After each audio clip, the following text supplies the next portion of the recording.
You can't change the world if you don't win elections. That's pretty obvious, but we need to use our energy to find voters and get them to the polls on election day, and that's one way you can really help a campaign.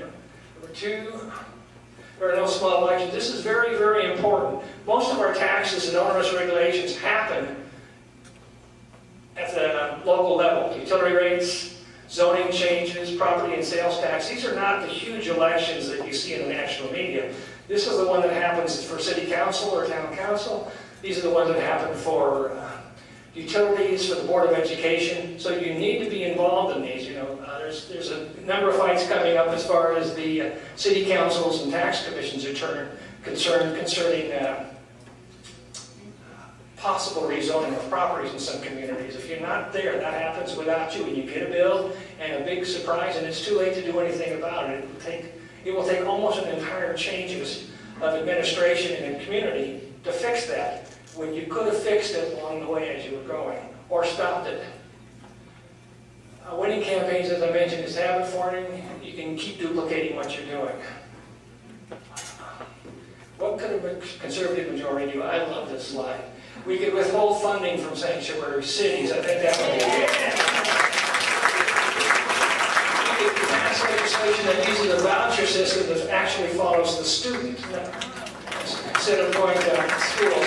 We can withhold public funding from any state university or college that does not provide a balanced education. We can lower taxes and provide tax incentives that encourages business to create jobs. We can provide disincentives to technology companies so that jobs stay here in Silicon Valley. And we can repeal Obamacare and create killing jobs.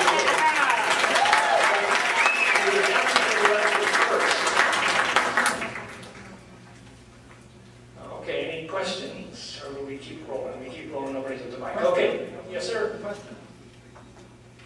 If we believe that government keeps hands off of business, why should the voters in the state of California tell a business that has a perfectly legitimate reason to go overseas, you can't go overseas? I'm sorry, that's the way Democrats think.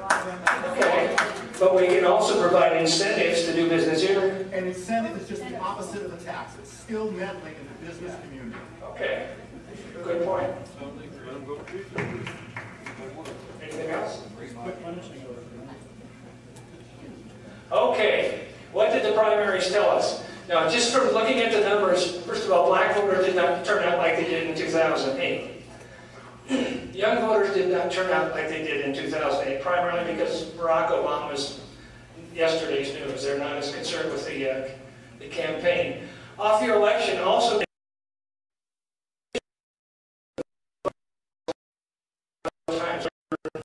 and liberals do not show up and vote. Also, one of the problems with it, and one of my concerns is there's more couch patriots than activists, and hopefully we can get past it. I would like all of us to be activists from this point forward. And also one of the things that happened in the primary is those candidates had a little bit, they got endorsements, but they didn't get the people out. So what we've got to do is, if we've got 9/12 groups, if we've got Tea Party groups, if candidates in your area need your help, please give them your help, whatever you can do.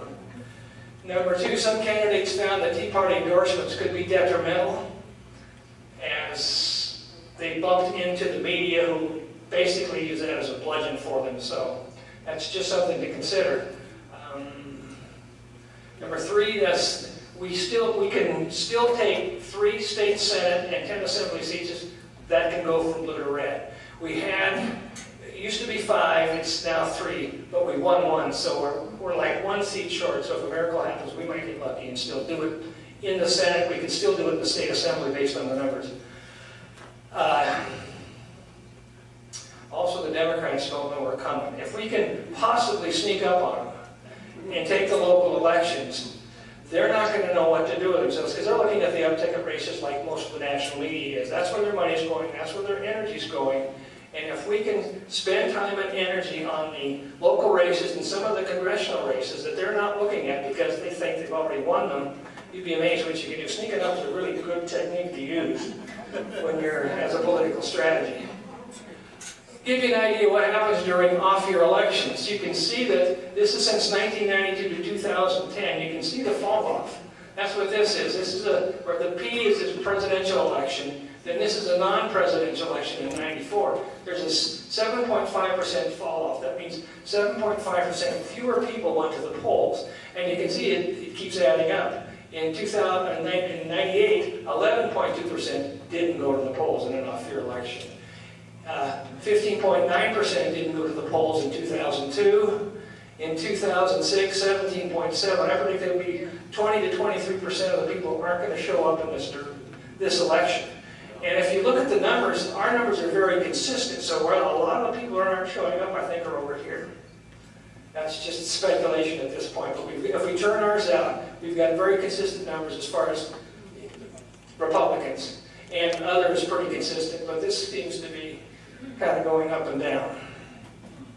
So we need to turn our people out. This gives you an idea. This is the ballot I use in Fremont. There's also what's called a Downticket Fallout. The numbers Downticket tend to get smaller and smaller. Some people go in and just vote for governor. Some people go in and vote for governor and congressman and senator, and then file a ticket, file their ballot. So what we have to do is keep that in mind and try to raise the Downticket numbers. Oops. To give you an idea, it's the governor's race, about 4.6 million. Lieutenant governors, 300,000 less. It bounced back up for U.S. Senate, but the U.S. Senate was spending massive amounts of dollars, so there was a lot of name ID, so people would, again, vote for U.S. Senate. But then when you flip the top of the next page, it's down to 3,900,000 total votes for that particular position. And as you go farther down the ballot, fewer and fewer people vote. That's why where you're listed on the ballot becomes more and more critical. And if you're running for a municipal election, you might be able to get elected 4,000, 5,000, 6,000 votes if you get your 4,000, 5,000, 6,000 people to the polls, and that's critical. This is what California looked at after Obama's election. These are the counties that voted blue or red. Now, with a little bit of this, looking at the numbers, and I'll show you how I arrived at these numbers, some significant changes could be made. Now, these are what I call value voters. Obama is voters, John McCain and Obama. So conservatives red, liberals blue. It was the vote of conscience. Well, generally, you can tell which counties and which assembly districts are conservative. Basically, they've got a red dot there, and they're pretty much red all the way across. This is a more liberal county. And what I did to crunch the numbers is I looked at Proposition 8, which is eliminating the right to same-sex marriage. You had Proposition 4, which is, do you inform the parents before an abortion for a minor child?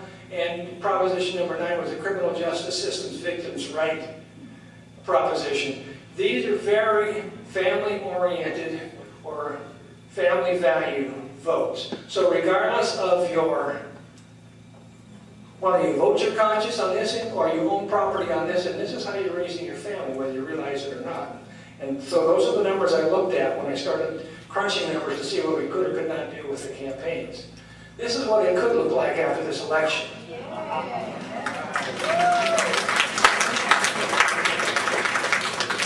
But you notice it's pretty grim around.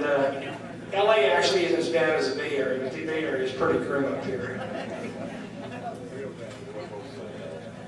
Again, we go back to fight the fight battles you can win. Maybe move this forward. Just again to give you another idea, these are assembly districts. I just wanted to put this out, but this gives you an idea. There's not a lot going on around that. These are all the counties, and the districts around San Francisco. And until you get out to Solano, there's not too much happening out there. But we've got a little bit going on down here where we are. So that's it.